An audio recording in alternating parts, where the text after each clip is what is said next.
एक बादशाह हर रोज एक लड़की से शादी करता और एक रात के बाद उसे फांसी पर लटका देता है। यह बादशाह अपनी पत्नी शबनम को बहुत प्यार करता था, लेकिन कोई एक ऐसी बात हो गई जिसके कारण उसके दिल में ऐसी घृणा हो गई कि वह हर रोज एक लड़की से शादी करता और शादी के दूसरे दिन उसे फांसी पर लटका देता था। बादशाह के मंत्री तथा वजीरगण उसकी इस आदत से बहुत घृणा करते थे और तंग आ चुके थे। एक दिन बादशाह ने फिर वही क्रम दोहराया। गांव की एक लड़की से शादी की, एक रात रखा और दूसरे दिन सुबह फांसी पर लटका दिया। गांव के लोग इस बात से बहुत नाराज हुए और उसकी डेड बॉडी लेकर वजीर के घर आए और कहने लगे, वजीर, हम राजा की इस गंदी हरकत से बहुत दिनों से परेशान हैं। वजीर, हम राजा की इस गंदी हरकत को बहुत दिनों से सहन कर रहे हैं, पर अब इंतहा हो चुकी है। अब और नहीं सहन करेंगे। हमें न्याय चाहिए। हमारी बेटियों का केवल यही जुर्म है कि उन्होंने इस शहर की मिट्टी में जन्म लिया है, नहीं तो उनका कसूर बताओ, क्यों उन्हें ऐसी सजा मिल रही है जो बादशाह बेदर्दी से उन्हें फांसी चढ़ा देता है। वजीर भी इस बात को सुनकर बहुत परेशान होता है, लेकिन वजीर कुछ नहीं कर सकता था। वह केवल बादशाह को समझा सकते थे, लेकिन बादशाह बिल्कुल भी समझने को तैयार नहीं होता था। वजीर के सामने सारे गांव वाले बहुत रोए। वजीर की भी एक बहुत खूबसूरत लड़की निशा थी, जो यह सब देख रही थी। वह बहुत समझदार और होशियार थी। एक दिन वह अपने पिता से कहती है कि पिताजी, मैं बादशाह से शादी करना चाहती हूँ। पिता ने कहा, बेटा, तुम्हें जानती हो कि शादी के दूसरे दिन वह दुष्ट जालिम तुम्हें मार देगा, तब भी तुम शादी करना चाहती हो? लड़की बोली, पिताजी, गांव के सब लोग क्या कहेंगे? वजीर अपनी बेटी को तो छुपा कर रखता है और लोगों की बेटियां जुल्म का शिकार हो रही हैं, इसलिए आप मेरी शादी उससे कर दीजिए। पिताजी, मौत और जिंदगी पर तो केवल भगवान का ही अधिकार है। वजीर अपनी बेटी से बहुत प्यार करता है, परंतु बेटी की जिद करने के कारण शादी करने को तैयार हो जाता है। अब प्रश्न ये उठता है कि बादशाह ऐसी गंदी हरकत क्यों करता है। बात पुरानी है। यह बादशाह अपनी रानी शबनम से बहुत प्यार करता था। एक दिन बादशाह बिस्तर पर अपनी रानी को मंत्री के साथ देख लेता है। जिस स्थिति में बादशाह अपनी रानी को मंत्री के साथ देखता है, उसी स्थिति में वह अपनी रानी और मंत्री की एक तस्वीर बनवा लेता है और कमरे में लगा देता है, जिससे वह हर समय अपनी पत्नी की बेवफाई को देखता रहे और यह ध्यान रखे कि औरत कितनी बेवफा होती है। इस घटना ने बादशाह के मन में औरतों के लिए घृणा भर दी थी और राजा यह सोचने लगा कि सभी औरतें एक जैसी होती हैं। इसी कारण बादशाह शादी के दूसरे दिन लड़की को फांसी पर लटका देता था, क्योंकि कोई औरत उसकी जिंदगी में जब होगी ही नहीं तो बेवफाई भी कैसे होगी। अब दूसरी तरफ वजीर बादशाह से अपनी लड़की की शादी की बात करता है। बादशाह हैरान होकर पूछता है, क्या तुम्हारी बेटी यह नहीं जानती कि हम उसे दूसरे दिन फांसी पर चढ़ा देंगे? वजीर रोते हुए बोला, बादशाह, वे शादी करने के लिए जिद कर रही है। बादशाह बोला, अगर बेटी जिद कर रही है और तुम उसकी जिद पूरा करना चाहते हो तो हमें कोई ऐतराज नहीं है। शादी हो जाती है। वजीर की बेटी बादशाह की रानी बन जाती है। शादी की रात जब बादशाह अपनी नई दुल्हन को देख ही रहा होता है कि तभी बादशाह की नजर अपने कमरे में लगी पुरानी पत्नी की फोटो पर चली गई। अब बादशाह को औरतों की बेवफाई की याद आ गई। बादशाह गुस्से से बोला, आप हमारे खास वजीर की बेटी हैं, आपने यह बेवकूफ़ी क्यों की है, ये जानते हुए भी कि कल सुबह हम आपको फांसी पर चढ़ा देंगे? वजीर की बेटी निशा बोली, महाराजा, हर फैसला ईश्वर की ही करता है और मैं ईश्वर के हर फैसले को स्वीकार करती हूँ। बादशाह ने पूछा, तुम्हें सुबह का अंजाम मालूम है? लड़की बोली, हाँ, मेरी मौत सुबह हो जाएगी। लड़की बोली, बादशाह, उससे पहले मोहब्बत की एक रात है और मोहब्बत की रात खुशी को लंबाई में नहीं नापा जा सकता है, उसकी गहराई देखी जाती है। बादशाह ने कहा, तुम्हारी ये बातें मेरा दिल परिवर्तित नहीं कर सकती हैं। वजीर की बेटी बोली, मैं एक रात के लिए आपकी पत्नी हूँ और इस रात पर मेरा पूरा हक है और सुबह आपके अधिकार में है। आप इतने गुस्से में ना आए, इस रात को अच्छे से ठंडे होकर बिताएं। उसके बाद बादशाह थोड़ा नॉर्मल हो गए। वजीर की बेटी बोली, बादशाह, आपका दिल बहलाने के लिए मैं आपको क्या सुनाऊं, कोई किस्सा या कोई गाना? बादशाह बोला, तुम एक रात की पत्नी हो और इस रात पर तुम्हारा पूरा अधिकार है, इसलिए एक किस्सा सुना दो। इसके बाद वजीर की बेटी बादशाह को शरबत देती है और किस्सा सुनाना प्रारंभ करती है। एक व्यक्ति था, उसकी पत्नी, 3 छोटे छोटे बेटे और एक जवान बेटी थी।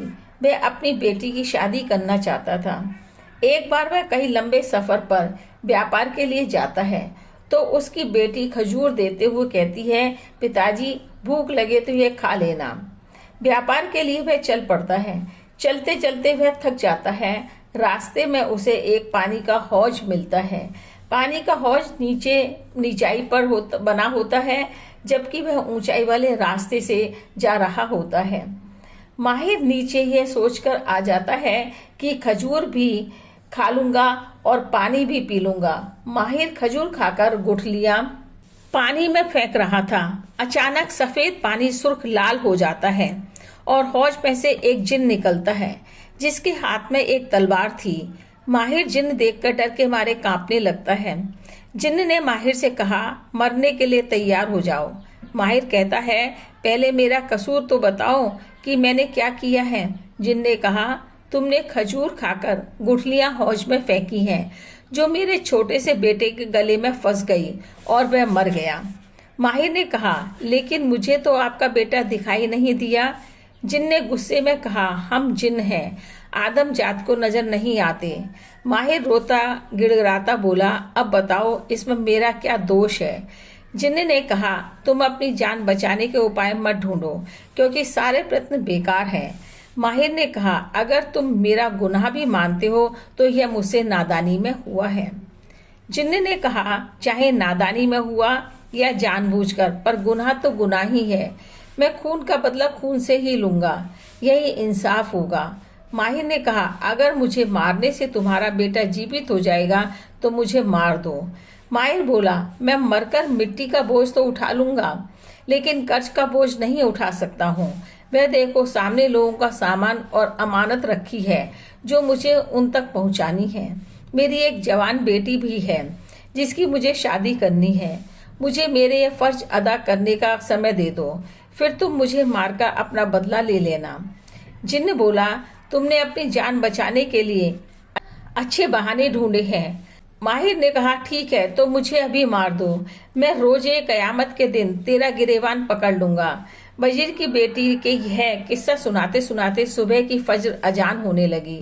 वजीर की बेटी चुप हो जाती है तो बादशाह कहते हैं, किस्सा कहना क्यों बंद कर दिया? अब मुझे बताओ कि जिन्न ने माहिर को मारा या नहीं। इस पर वजीर की बेटी बोली, रात में खत्म तो बात खत्म, अब अजान हो चुकी है और मेरे मरने का वक्त हो गया है। बादशाह बोला, लेकिन पहले मुझे यह बताओ कि जिन्न ने माहिर के साथ क्या किया। लड़की बोली कि कहानी बहुत लंबी है, सुनाने के लिए समय चाहिए और समय तो खत्म हो चुका है। बादशाह ने कहा, हम समय को रोक लेंगे। लड़की ने कहा, बादशाह, क्या वक्त कभी किसी के रोकने से रुकता है? बादशाह ने कहा, हम तुम्हें एक रात की जिंदगी और बख्शते हैं, अब तुम अपना किस्सा सुनाना शुरू करो। लड़की ने कहा, नहीं महाराजा, किस्से कहानियां तो रात में ही सुनाई जाती हैं। अजान हो चुकी है और इबादत का समय हो गया है, आपको अपने शाही काम भी तो करने होंगे। बादशाह बोला, ठीक है, मैंने तुम्हें एक दिन और एक रात बख्श दी। वजीर की बेटी ने नमाज पढ़ी। बादशाह यह सब देख रहा था कि इससे पहले जितनी भी लड़कियां आई, सबके चेहरों पर मौत साफ दिखाई देती थी, किंतु इसके चेहरे पर मौत का डर क्यों नहीं है? मेरे को किस्सा इतने ढंग और प्यार से सुना रही है जैसे मेरे साथ जिंदगी भर रहेगी।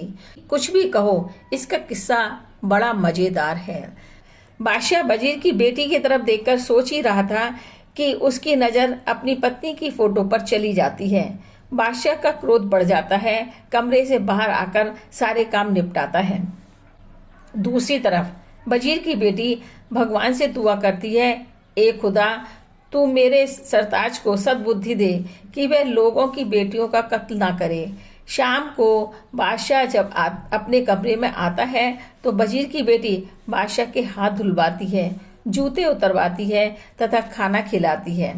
बादशाह ने कहा, यह सब काम तो नौकरों के हैं, तुम क्यों कर रही हो? वजीर की बेटी ने कहा, नहीं, यह सब काम करने का फर्ज एक पत्नी का होता है। बादशाह ने कहा, तुम तो एक रात की पत्नी हो, उसके बाद यह सब काम नौकर ही करेंगे। वजीर की बेटी ने कहा, मेरे सरताज, एक रात तो कम से कम अपनी सेवा का मौका दीजिए, जिससे मरते वक्त मेरे मन में इस बात का बोझ न हो कि मैंने अपने शौहर की सेवा नहीं की। यह सुनकर बादशाह मन ही मन खुश हुआ। इसी बीच उसे अपनी पत्नी की बेवफाई याद आई और गुस्से में आ गया और बोला, यह सब बकवास बंद कर किस्सा शुरू करो। वजीर की बेटी ने किस्सा सुनाना शुरू किया और बोली, जिन ने कहा, यदि मैं तुम्हें समय देता हूँ तो तुम वापस लौट कर आओगे। माहिर ने कहा, मैं अपना काम करके यहाँ आकर अपनी जान देने को तैयार रहूंगा। जिन ने कहा, कसम खाओ।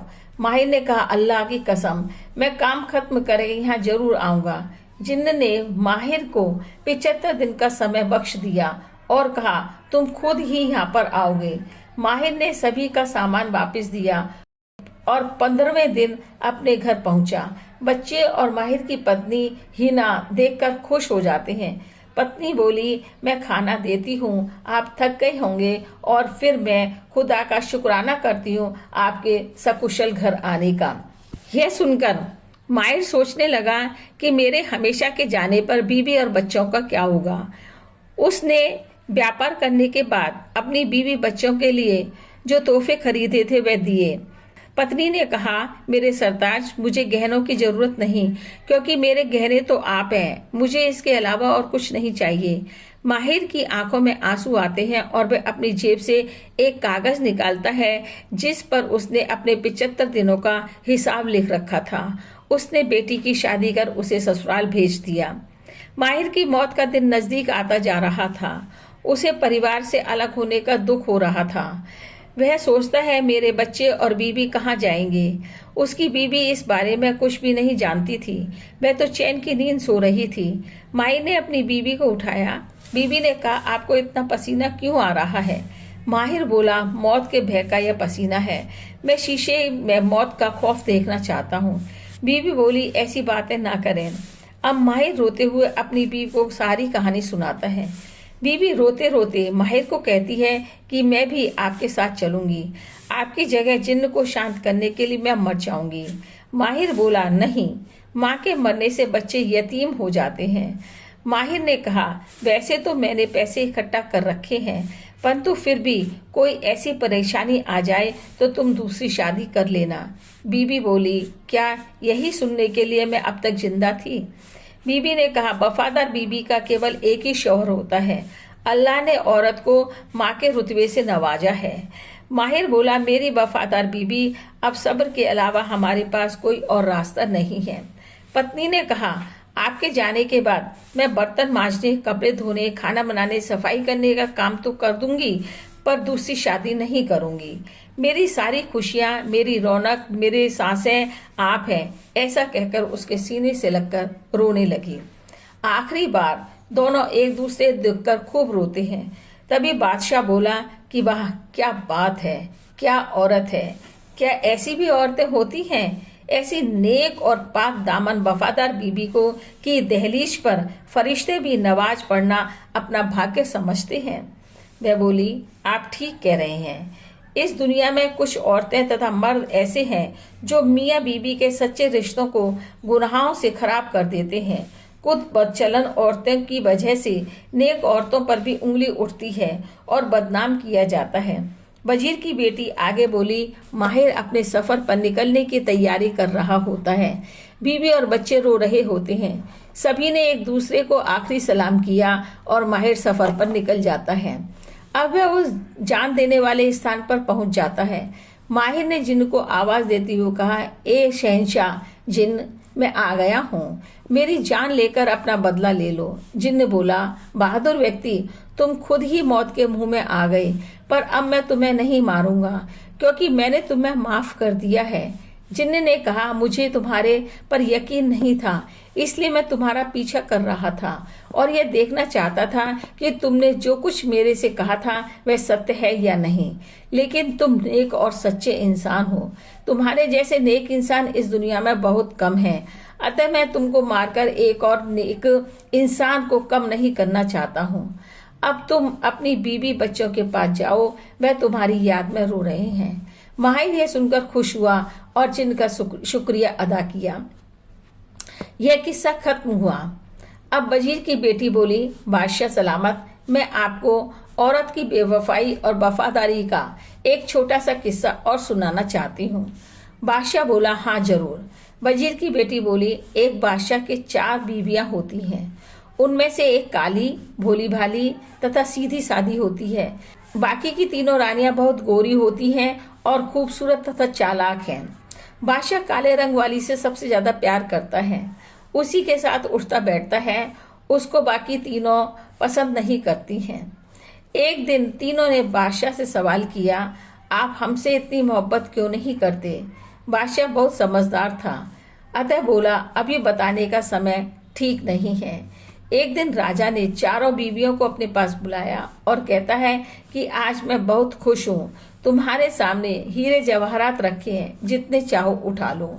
एक बीवी को छोड़कर बाकी तीनों ने अपनी झोलियां भर ली और बादशाह को कहती है, बादशाह, जिसे आप सबसे ज्यादा प्यार करते हैं वह तो वहीं दूर खड़ी है। उसकी यह बात सुनकर काली वाली बीवी आकर बादशाह का हाथ पकड़ लेती है और कहती है, बादशाह, मुझे तो बस आप चाहिए, अगर आप हैं तो यह सब मेरा ही है।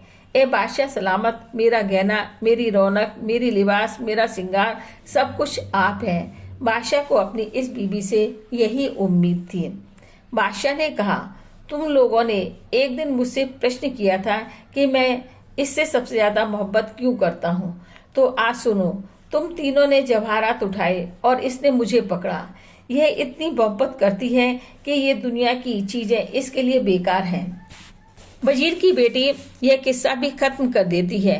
अब बादशाह वजीर की बेटी की तरफ प्यार भरी निगाहों से देखते हैं। वह बोली, मेरे सरताज, सभी औरतें एक जैसी नहीं होती हैं। बादशाह का दिल पसीज गया और उसने यह माना कि सभी औरतें एक जैसी नहीं होती हैं।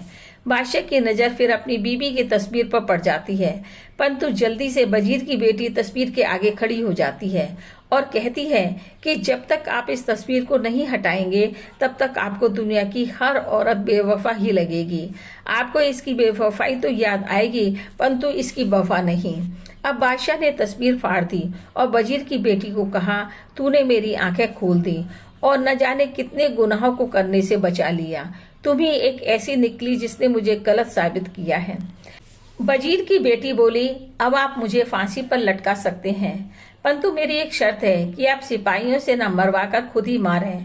मैं यह बर्दाश्त नहीं कर पाऊंगी कि कोई सिपाही मुझे छुए। आपके हाथों से मरने पर मेरी आत्मा को शांति मिलेगी। बादशाह बोला, नहीं, अब मैं ऐसा नहीं करूंगा और मैं यह भी वायदा करता हूँ कि बस अब से तुम ही मेरी जिंदगी में रहोगी। अब बादशाह के राज्य में सब बहुत खुश थे क्योंकि राजा अब किसी का कत्ल नहीं करवाता था। सभी लड़कियां तथा लड़कियों के माता पिता वजीर की बेटी निशा का शुक्रिया अदा कर रहे थे, जिसकी समझदारी के कारण उसकी बेटियों की जान सुरक्षित हो गई। यद्यपि निशा ने अपनी जान खतरे में डाली थी, परंतु जो उद्देश्य लेकर उसने शादी की थी वह उसमें सफल हो गई थी।